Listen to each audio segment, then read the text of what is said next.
7 Johnny Carson guests who died of lung cancer. For 30 years, Johnny Carson welcomed America's most beloved stars into our living rooms. Through his warm interviews, we felt we truly knew these legends, their stories, their personalities, their laughter. But there was something many of these iconic guests shared that viewers never fully recognized. A silent killer making its presence known in brief moments, the cigarette casually lit during interviews, the distinctive rasp developing in once perfect voices, the occasional cough, discreetly muffled. The Tonight Show was a time capsule of an era when smoking was still glamorous, explained a former NBC producer who worked with Carson for over a decade. You'd walk into the green room and the air was blue with smoke. Stars would be chain smoking right up until they walked on stage. It was just part of the culture, and nobody realized what a deadly part it was. In the next few minutes, we'll examine 7 legendary Carson guests whose lives were cut short by lung cancer. Some used their diagnosis to warn others.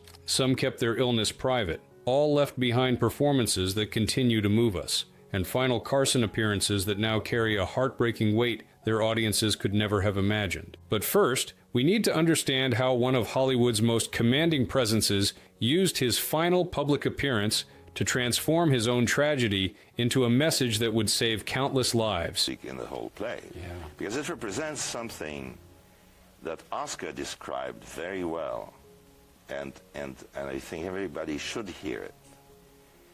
1. Yul Brynner, the King's Final Command. When Yul Brynner walked onto Johnny Carson's stage in January 1983, he still carried himself with the regal bearing that had made him an international star. His distinctive bald head, penetrating gaze, and resonant voice, the same commanding presence that had defined his iconic role as King Mongkut in The King and I, remained intact, giving no obvious indication of the battle raging within his body. What audiences watching that night didn't realize was that Brynner had already been diagnosed with lung cancer, the result of a 5-pack-a-day cigarette habit he had maintained for decades. Though he had quit smoking in 1971, the damage from years of heavy tobacco use had already set in motion the disease that would claim his life just 2 years after this Carson appearance. During his interview, accompanied by actress Madeline Kahn, Brynner gave no direct indication of his illness. He discussed his career with typical eloquence and displayed the same magnetic personality that had made him a star. Only in retrospect can viewers detect slight hints of the fatigue that would become more pronounced as his illness progressed. As his condition worsened, Brynner made the extraordinary decision to record a public service announcement about the dangers of smoking, a message he specifically requested be released only after his death. This remarkable act created what would become one of the most powerful anti-smoking statements ever made. In this brief but unforgettable PSA, Brynner looks directly into the camera and delivers a message of chilling simplicity. Now that I'm gone, I tell you, don't smoke. Whatever you do, just don't smoke. If I could take back that smoking, we wouldn't be talking about any cancer. I'm convinced of that. Released shortly after Brynner's death on October 10, 1985, the PSA reached millions of viewers who were confronted with the stark reality of smoking's consequences through the words of a beloved star speaking to them after his own death. Brynner's legacy is unique among Carson's guests who died of lung cancer, concluded a historian. While others passed away with their deaths serving as cautionary tales primarily for those who knew their smoking habits, Brynner transformed his personal tragedy into a public health message that likely saved countless lives. We've been hoping you'd come home for a long time, son.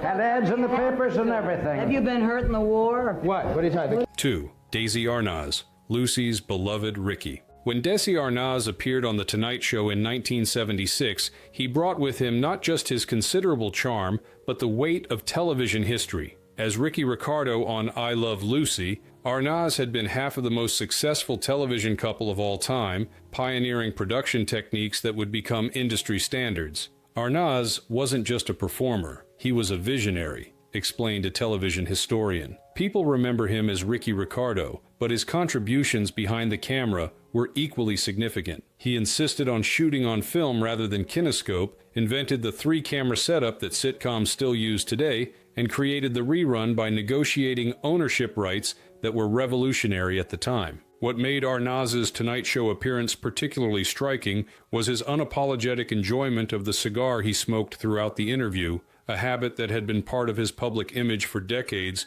and would eventually contribute to his death from lung cancer 10 years later in 1986. During his Carson interview, Arnaz displayed the same magnetic charm that had made him a star, regaling the audience with stories about the early days of I Love Lucy. Carson, himself an occasional cigar smoker, engaged with Arnaz in what now appears as an inadvertent celebration of a deadly habit. What adds particular poignancy to this appearance is the clear affection still evident between Arnaz and his ex-wife Lucille Ball, whom he discusses with obvious fondness despite their divorce years earlier. This emotional connection would remain until the end of Arnaz's life, with Ball reportedly being devastated by his death, even though their marriage had ended decades before. Arnaz's final years were marked by a steady decline in health as the lung cancer diagnosed in 1986 rapidly progressed. Unlike Brenner, who used his diagnosis as a platform for public education, Arnaz kept his illness relatively private, a decision consistent with his general approach to personal matters following the intense public scrutiny of his marriage to Ball. The tragedy of Arnaz's case is that his cigar habit was so thoroughly integrated with his public image that separating the man from the behavior would have been almost impossible, noted a public health expert. The very thing that contributed to his premature death at age 69 had been celebrated as part of what made him Desi Arnaz.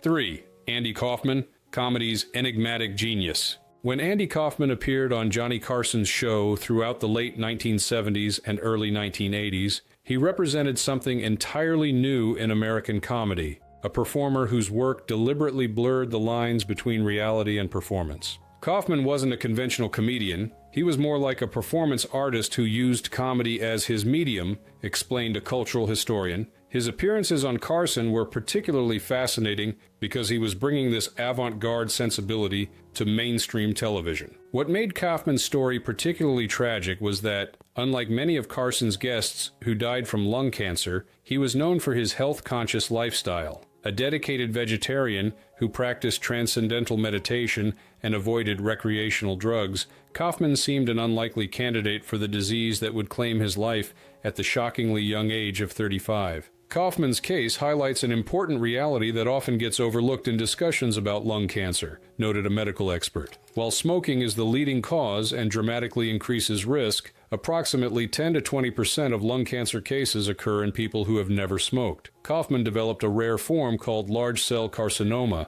which can occur in non-smokers due to various factors, including genetic predisposition. Kaufman's final appearance on The Tonight Show in January 1983 offers no hint of the diagnosis that would come just a year later. He appears in his full comedic form, with no indication that in just over a year he would be gone. When Kaufman announced his diagnosis in late 1983, the public reaction was initially skeptical, an unintended consequence of his career spent playing with truth and fiction. Many assumed the announcement was just another one of his elaborate hoaxes. This skepticism persisted even after his death in May 1984, with rumors circulating for years that he had faked his demise. Unlike some celebrities who used their diagnoses to advocate for cancer awareness, Kaufman's illness progressed so rapidly that he had little opportunity for public education. From diagnosis to death took less than 6 months, with his condition deteriorating quickly as the aggressive form of cancer spread. Kaufman's story serves as a powerful reminder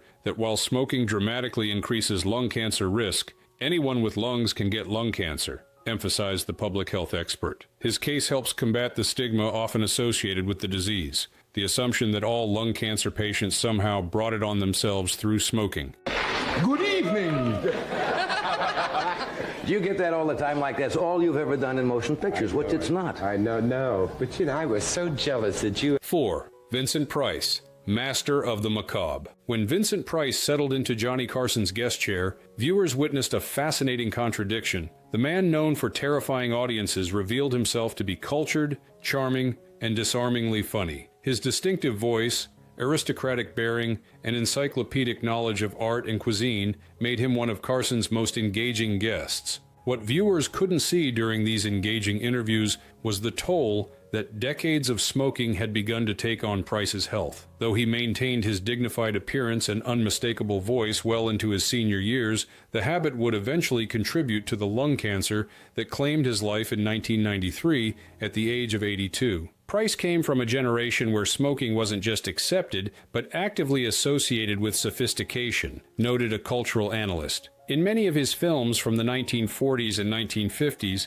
his characters smoked cigarettes using long holders, a visual signifier of refinement and class. Price's Tonight Show appearances throughout the 1970s and 1980s showcase a man whose intellectual vitality remained undiminished even as his physical health gradually declined. His conversations with Carson ranged from Gothic literature to fine art to French cuisine, all delivered with perfect diction and theatrical timing. The cigarette, once so central to his public image, was increasingly absent from these later appearances as health concerns about smoking became more prominent. The cancer that eventually took Price's life was complicated by emphysema and Parkinson's disease. This combination made his final years particularly challenging, though he continued to work almost until the end, with his distinctive voice remaining his most valuable asset even as his physical mobility declined. Price's voice was his signature, instantly recognizable and impossible to duplicate, explained a film historian. Even as his health failed in other ways, that magnificent instrument remained largely intact, allowing him to continue voiceover work and narration projects. His performance in Edward Scissorhands, 1990, recorded just a few years before his death, demonstrates how much of his artistic power remained even as cancer was taking its toll. Price's death from lung cancer in 1993 marked the passing of a particular kind of old Hollywood elegance. Unlike some celebrities who died of the disease, he made no public statements about his smoking history or its connection to his illness, maintaining the private dignity that had characterized his public life.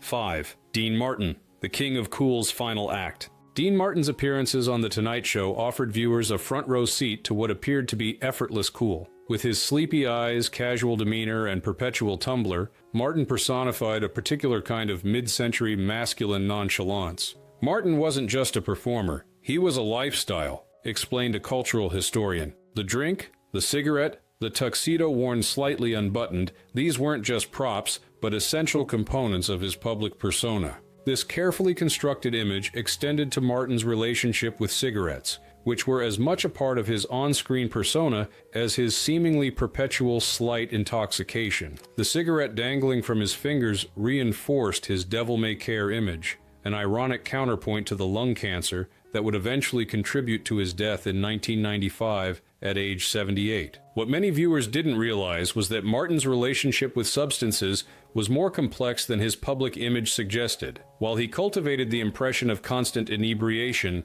he was actually a relatively moderate drinker. With cigarettes, however, the addiction was all too real, a multi-pack-a-day habit that would ultimately contribute to his death. The great irony of Dean Martin's life is that the drinking was mostly an act, but the smoking was completely genuine, observed a substance abuse expert. He pretended to be more intoxicated than he actually was, but the cigarettes were no act. He was heavily addicted and smoked continuously, both on and off camera. Martin's appearances on Carson's show document this relationship with tobacco. In almost every interview, the cigarette is present, lit casually, held confidently, used as a prop for humor. Carson engages with Martin in what now appears as a disturbing normalization of a deadly habit, with neither man acknowledging the health risks. The lung cancer that would contribute to Martin's death was diagnosed in September 1993, with the disease later spreading to other organs. By this point, Martin had largely withdrawn from public life following the death of his son, Dean Paul Martin, in 1987, a tragedy from which friends said he never fully recovered. Unlike some celebrities who used their diagnoses for cancer awareness, Martin maintained his privacy throughout his illness. This approach was consistent with his lifelong avoidance of serious topics in public, the same instinct that had led him to deflect Carson's occasional attempts to engage him in more substantive conversation. Martin's story encapsulates the tragic disconnect between how smoking was portrayed culturally and what it actually does to the human body, concluded a historian. The cigarette that seemed so integral to his charm ultimately robbed him and his audience of what might have been many more years of his unique talent. That's all we had. We called it a home. 6. Robert Mitchum, Hollywood's rebellious icon. When Robert Mitchum settled into Johnny Carson's guest chair, viewers witnessed a particular kind of masculine authenticity. With his hooded eyes, laconic delivery, and unapologetic bluntness, Mitchum represented a generation of Hollywood tough guys who had lived hard and played by their own rules. This authenticity extended to Mitchum's relationship with cigarettes, which were not just an accessory, but an integral part of his identity. From his breakthrough role in 1947's Out of the Past, where his character seems to be smoking in nearly every scene, to his Carson appearances decades later, the cigarette and Mitchum seemed inseparable. What viewers couldn't see during these engaging interviews was the damage this lifelong habit had already inflicted on Mitchum's lungs. By the time of his 1978 Carson appearance, the emphysema that would complicate his eventual lung cancer was already developing, the consequence of decades of heavy smoking that had begun when he was barely a teenager. What made Mitchum's Carson appearances particularly valuable were the glimpses they provided of the thoughtful, well-read man behind the tough guy exterior. Despite his limited formal education, he had dropped out of school at 14, Mitchum was self-educated and remarkably articulate, displaying knowledge of literature, politics, and history that often surprised interviewers. The lung cancer that would ultimately claim Mitchum's life was diagnosed in early 1997 after decades of smoking had already caused significant emphysema. The combination of these two respiratory conditions led to a rapid decline, with Mitchum dying on July 1, 1997, just a few months after his diagnosis and shortly before his 80th birthday. Unlike some celebrities who kept their diagnosis completely private, Mitchum allowed limited information about his condition to become public in his final months. However, consistent with his lifelong avoidance of self-pity, he made no dramatic statements about his illness and sought no publicity for his situation. Mitchum approached death with the same stoic quality he had brought to his life and acting career, said a cultural analyst. There were no public confessions, no tearful interviews. He simply faced the inevitable with the same undemonstrative toughness that had characterized his most memorable screen roles. The contrast between Mitchum's vital presence in his Carson appearances and his rapid decline in 1997 offers a stark illustration of smoking's long-term consequences. The habit that had seemed so integral to his screen persona ultimately cut short what might have been a longer third act for one of Hollywood's most distinctive talents.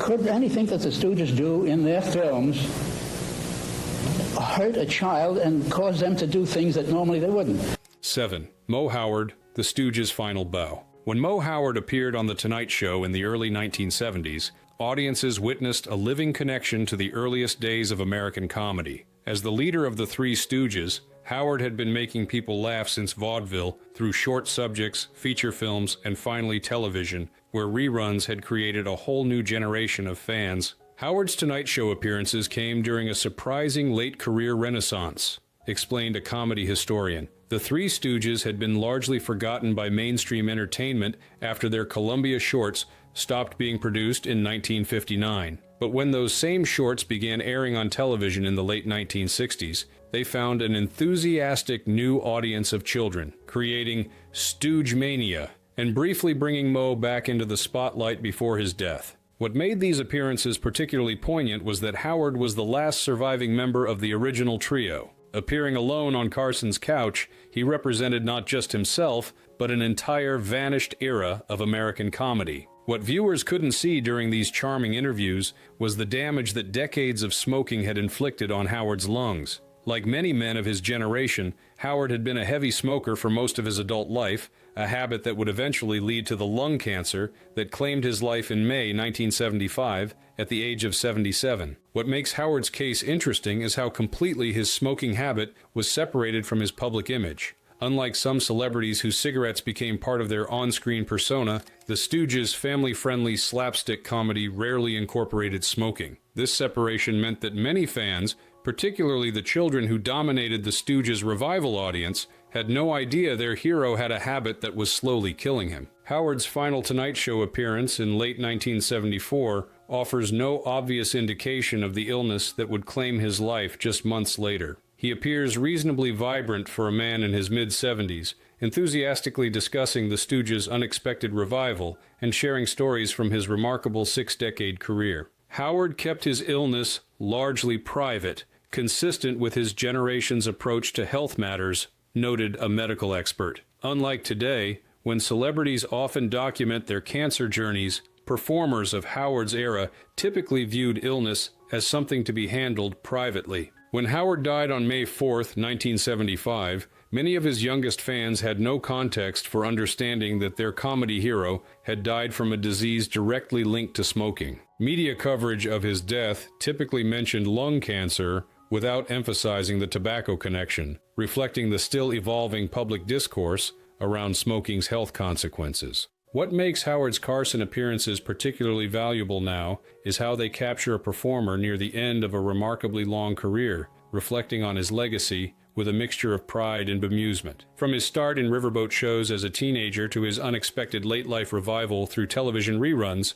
Howard had witnessed and participated in the complete evolution of American popular entertainment. As we've seen through these 7 remarkable lives, lung cancer claimed some of entertainment's most distinctive voices. From Brenner's commanding presence to Kaufman's boundary-pushing comedy, from Martin's effortless cool to Price's cultured elegance, each brought something unique to American culture, and each had their contributions cut short by a disease primarily linked to smoking. What makes these Carson interviews so poignant now is watching these legends when they were still vital and engaged, with no awareness of what awaited them, observed a television historian. We're seeing them as they wanted to be remembered, charismatic, funny, thoughtful, while knowing the difficult ends that would come later. This dramatic irony is particularly powerful in cases where cigarettes are visible during the interviews. Watching Dean Martin casually light up while chatting with Carson, knowing that the very behavior being normalized on national television would eventually kill him, creates a disturbing disconnect for modern viewers.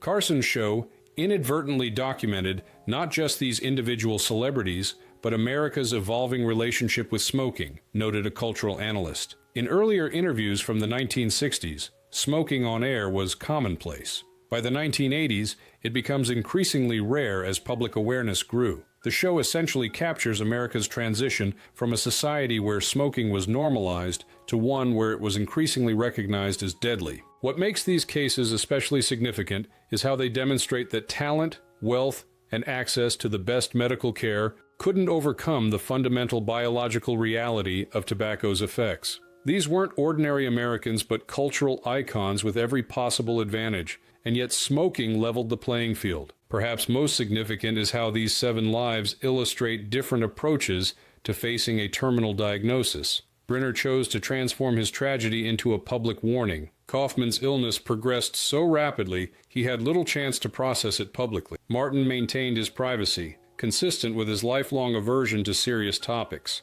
Each response reflected the individual personality facing this ultimate challenge. What unites these diverse responses is the fundamental human dignity we see in each case, reflected a historian. Carson, by creating a record of these remarkable people at the height of their powers, gave us something precious, a way to remember not just how they died, but how vibrantly they lived. The Tonight Show archives thus serve as both entertainment and cautionary tale, a record of extraordinary talents sharing stories and insights, while unknowingly demonstrating a behavior that would eventually silence those same distinctive voices. If you found this exploration fascinating, please subscribe for more glimpses into entertainment history. Let us know in the comments which of these legendary Carson guests you found most compelling, and share any memories you might have of their unforgettable performances.